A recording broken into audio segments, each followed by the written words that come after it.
आप लोग कह रहे हैं कि चुनाव टाल दीजिए 6 महीने, ऐसा क्यों? क्या रणनीतियां बनानी है? कुछ रह गया बाकी? अब 15 साल से कब्जा करे बैठे हो, किसी और को आने का तो 2 सीट खाली तो करो। किसी और को आके देख लिया ना, किसी और को आके देख लिया, उसने दिल्ली का बेड़ा गर्क कर दिया। यमुना विहार बाढ़ के लिए की जनता के लिए विशेष टिप्पणी करी है, आप क्या कहना चाहेंगे इस बाढ़ की जनता के लिए? क्योंकि हो सकता है आपको टिकट मिले और उम्मीदवार के तौर पे आप आए और हो सकता है कि आप भावी पार्षद भी बने, तो क्या उम्मीद है आपको इस बाढ़ की जनता से? वार्ड की जनता से मैं ये उम्मीद भी करती हूँ और मैं विश्वास भी दिलाती हूँ कि ये हमेशा से भारतीय जनता पार्टी का कमल का फूल यहाँ खिला है और अब भी कमल का फूल यमुना विहार क्षेत्र में खिलेगा। नमस्कार, आपके साथ मैं हूं ऋतिक सविता और आप देख रहे हैं तेज निगाहें न्यूज। अभी हमारे साथ मौजूद हैं पूनम चौहान जी, उत्तर पूर्व जिला से जिला उपाध्यक्ष। आपका बहुत बहुत स्वागत है मैम हमारे चैनल। Thank you. और बताइए, आप पहले अपना पूरा व्याख्यान कर दीजिए, एक परिचय दे दीजिए अपना। नमस्कार, मैं पूनम चौहान जिले में उपाध्यक्ष हूँ, उत्तर पूर्वी जिला, और महिला मोर्चा की प्रभारी भी हूँ।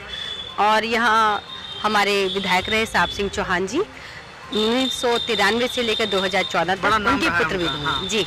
तो पहला सवाल मैं आपसे यही डालूंगा कि बहुत सारे उम्मीदवार आ रहे हैं, एमसीडी इलेक्शन इस बार इतना घमासान हो गया है कि ऐसा लग रहा है जैसे एक विधानसभा का चुनाव हो और एक विधायक की लड़ाई हो। तो इस लड़ाई में इतने सारे उम्मीदवार खड़े हो रहे हैं और एक ही पार्टी से कई 10-10 उम्मीदवार खड़े हो रहे हैं, क्या लगता है आपको टिकट आपको मिलने वाला है इस बार? आप भी बहुत सुर्खियों में चल रही हैं। देखिए, ऐसा नहीं है, आपको ऐसा लग रहा होगा, हमेशा ही चुनाव आते हैं और इसी तरह की प्रक्रिया से सभी को गुजरना होता है। मैं भी आश्वस्त हूँ और देखो, अपने ऊपर अगर विश्वास करूंगी तभी आगे लड़ाई लड़ पाऊंगी और जैसा संगठन का मुझे मौका देगी तो मैं पूरी अपनी कोशिश करूंगी। संगठन की सोच क्या होगी इस बार? कुछ तो आपने सोचा होगा कि संगठन इस बार कैसे तय करेगी कि हमें टिकट पूनम चौहान को ही देना है या फिर मुझे किसी अन्य प्रत्याशी को देना है, कैसे?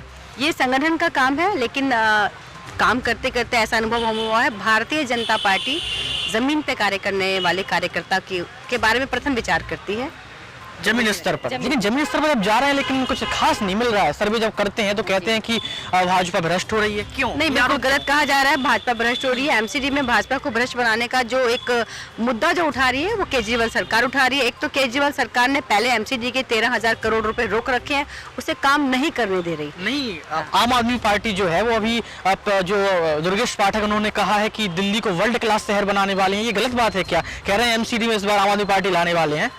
दुर्गेश पाठक जी पहले दिल्ली में 7 साल से जो मुख्यमंत्री बैठे हैं वो दिल्ली को वर्ल्ड क्लास दिल्ली तो बना दे, एक राजधानी तो बना दे, क्या हाल कर दिया उन्होंने दिल्ली का। एक भी नई सड़क 7 सालों में उन्होंने नहीं बनाई है। डीटीसी का बुरा हाल कर दिया है, 11,000 से आज बसें घटकर 3300 मात्र रह गई हैं। और पानी की आप बात कर रहे हैं, पानी इतना गंदा आ रहा है कि जनता उस पानी को पी पी कर बीमार हो रही है। नए अस्पताल खोलने की बात की थी, एक भी नया चिकित्सालय नहीं खुला। और जो वर्ल्ड क्लास शिक्षा का मॉडल, वो एक ही स्कूल को बार बार। मुख्यमंत्री क्यों केजरीवाल? मुख्यमंत्री क्यों? दुनिया, मुझे लगता है दिल्ली की जनता थोड़ा चेंज चाहती थी, तो उन्हें लगा कि अन्ना हजारे के आंदोलन के बाद ये बने कि मैं लोकपाल बिल लेकर आऊंगा, पर वो लोकपाल बिल आज तक नहीं लेकर आए। झूठ के सहारे इन्होंने राजनीति की, अपने बच्चों की झूठी कस्में खा के राजनीति की। जनता को लगा कि चलो देखते हैं इनको एक बार ट्राई करके। उसके बाद में जो इन्होंने जो फ्री का जो शगुफा छोड़ा और जो एक ही संप्रदाय की राजनीति करते हैं, तुष्टीकरण की राजनीति करते हैं, इसे हम खुलेआम बोलने मुझे कोई दो चार नहीं है, मैं इससे बिल्कुल घबरा नहीं रही।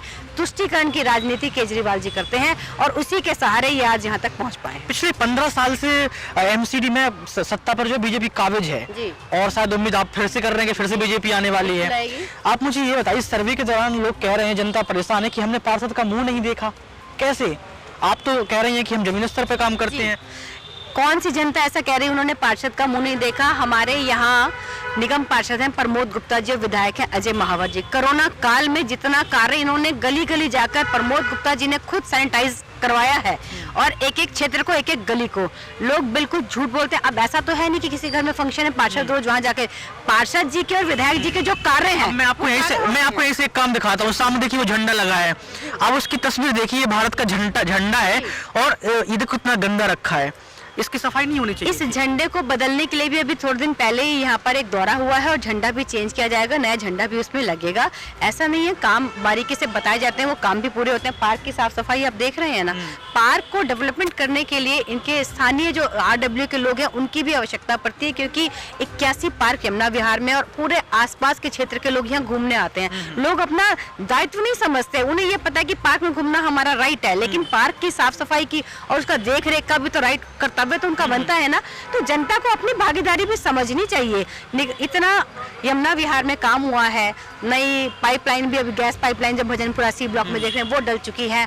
पंपिंग स्टेशन का निर्माण हो चुका है। रोज विधायक जी नई नई गलियों का शिलान्यास कर रहे हैं। अब आप पर आते हैं क्योंकि आप बहुत चर्चाओं में हैं इस समय। मैं आपसे ये जानना चाहता हूँ कि आप ये बताइए, आपने बाढ़ में क्या काम किया? यमुना विहार बाढ़ से आप टिकट के उम्मीदवार हैं। अपनी बाढ़ में आप कितने दिनों से लगातार काम कर रही हो? क्या काम आपने करवाया? जी, पहले मैं प्रदेश में महिला मोर्चा में मंत्री रही तो पूरे दिल्ली प्रदेश में महिलाओं के लिए कार्य किया, जो भी महिलाओं की समस्याएं थी उन्हें लेकर।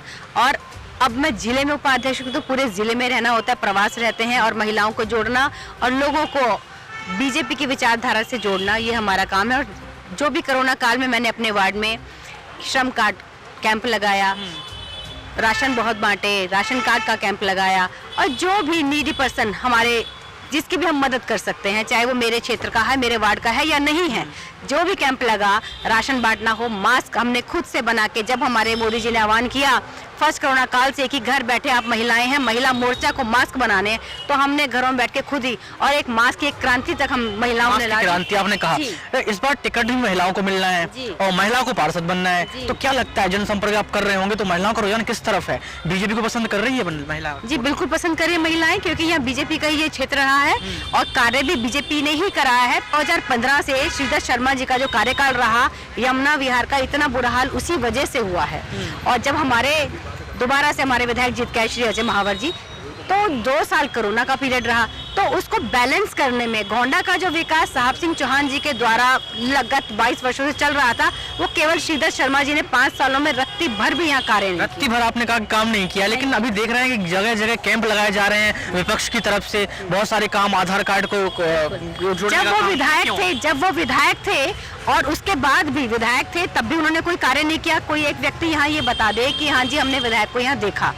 और आज जबकि हमारे विधायक ने कोरोना काल में भी वेपराइजर बांटे, ऑक्सीमीटर बांटे, राशन बांटा और मुझे लगता है हर वर्ग को, चाहे वो किन्नर समाज हो, मंदिरों की पुजारी हो, पूरी विधानसभा में इतने कैंप लगाए गए कोरोना काल में, लोगों की मदद की गई, ऑक्सीजन के सिलेंडर हम लोगों ने बांटे। जब ये लोग जमीन पे कार्य अब दिखा रहे हैं, क्योंकि अब चुनाव है, भारतीय जनता पार्टी का कोई भी कार्यकर्ता, चाहे वो बड़ा पदाधिकारी है चाहे वो छोटा, वो चुनाव के समय शक्ल नहीं दिखाता, वो पूरा तो फिर आपने भी हस्ताक्षर अभियान चलाया था, चक्का जाम किया था, फिर बीच में कहीं ना क्यों डगमगा गए थे? शराब नीति को आप लोग जब इतना खराब बोल रहे हैं तो आपने बीच में रुक गए और फिर कल आपने जनमत अभियान चला दिया, तो बीच में क्यों रुके? ये कहीं ना कहीं चुनाव को देख के तो नहीं कि अब चुनाव आ रहे हैं पास में, तो हमारा चेहरा तो आना चाहिए कैमरे के सामने? ऐसा कुछ नहीं है, आप गलत कह रहे हैं। 4 महीने से ज्यादा ही समय हो गया होगा हमारे प्रदेश अध्यक्ष आदेश गुप्ता जी के नेतृत्व में, महिला मोर्चा के नेतृत्व में, योगिता सिंह जी के, और हम डेली, चाहे वो हमारे विधायकगण हो, हमारे एमपी हो या हम सब कार्यकर्ता, धरना प्रदर्शन चल रहा है और 300 से ज्यादा दुकानें हम सील भी करा चुके हैं। और अब भी आप देखेंगे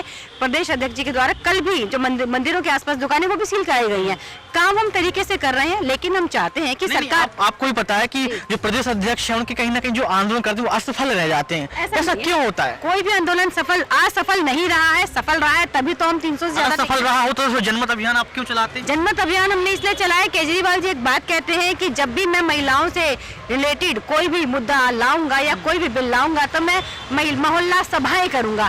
तो मोहल्ला सभाएं खोल करके क्या उन्होंने ये जो शराब नीति थी महिलाओं से पूछ के करी थी क्या? हमने उसी का जवाब दिया कि अगर जनता से पूछकर आपने शराब की नीति नहीं, आपका नीति लाए हो, आप जनता से पूछकर आप स्कूलों के आसपास खोल रहे हो, धार्मिक स्थलों के आसपास खोल रहे हो, तो अब जनता ही जवाब देगी ना कि वो चाहती है नहीं चाहती। तो हम केजरीवाल को ये बताना चाहते हैं कि जनता नहीं चाहती, ये आपकी झूठी अफवाह। आपको नहीं लगता कि डबल इंजन की सरकार जब काम करेगी, जब राज्य में आम आदमी पार्टी बैठी है तो एमसीडी में भी आम आदमी पार्टी को आना चाहिए तो और अच्छा काम होगा? बिल्कुल नहीं आना चाहिए। जैसा राज्य में उसने गड़बड़ घोटाला कर रखा है, दिल्ली का सत्यानाश कर रखा है, एमसीडी में भी वो छोटे छोटे इलाके होते हैं, इनका ही बुरा हाल हो जाएगा। ना लोगों को साफ सफाई मिलेगी, ना उन्हें स्वच्छ पानी मिलेगा, और आप देख रहे हैं जो भी यहाँ पर हरियाली है उसका भी बुरा हाल होने वाला है। तो हमारे यमुना विहार या गोंडा विधानसभा में कहें, उत्तर पूर्वी लोकसभा में हमारे सांसद भी अपने हैं, विधायक भी हमारे अपने हैं और निगम पार्षद भी हमारे अपने हैं। अब मुझे लगता है हम तीनों मिलकर बहुत अच्छा काम कर पाएंगे। जैसे शीला दीक्षित के समय में ये जो निगम था उनको 3 हिस्सों में बांट दिया गया, 3 निगमों को बांट दिया गया। आपको लगता है जो फंड की समस्या कई बार रहती है और जनता की जब पार्षद जाता है तो कहता है कि भाई ये फंड की समस्या है इसलिए मैं ये काम नहीं करवा पा रहा हूँ, तो एकीकरण आपको नहीं लगता कि होना चाहिए? उसके बारे में संगठन सोच रहा है और जैसा भी निर्णय होगा हम सबको मानने होगा, क्योंकि एकीकरण होता है तो फंड की समस्या कहीं ना कहीं सॉल्व हो जाएगी और हम और अच्छा काम कर पाएंगे। अच्छा, आप लोग कह रहे हैं कि चुनाव टाल दीजिए 6 महीने, ऐसा क्यों? क्या रणनीतियां बनानी है, कुछ रह गया बाकी? अब 15 साल से कब्जा करे बैठे हो, किसी और को आने का तो 2 सीट खाली तो करो। किसी और को आके देख लिया ना, किसी और को आके देख लिया, उसने दिल्ली का बेड़ा गर्क कर दिया। ये 6 महीने क्यों, ये 6 महीने क्यों मांगे आप? ऐसा नहीं है, जो भी होगा सामने आ जाएगा। चुनाव मुझे लगता है समय पे ही होंगे और हमें कोई डर नहीं है। हम लोग काम कर रहे हैं और जनता के बीच में अपने काम को लेके जा रहे हैं। आम आदमी पार्टी किस मुंह से जनता के सामने जाएगी? नई शराब नीति को लेकर महिलाओं ने इसका पुरजोर विरोध किया है। घरों के चिराग बुझ चुके हैं, महिलाओं का उत्पीड़न हो रहा है। रोज आप देख रहे हैं नशे के द्वारा इतनी गलत हरकतें, बलात्कार हो रहे हैं, रेप हो रहे हैं। मतलब किस लिए? महिला उत्पीड़न सरकार है ये।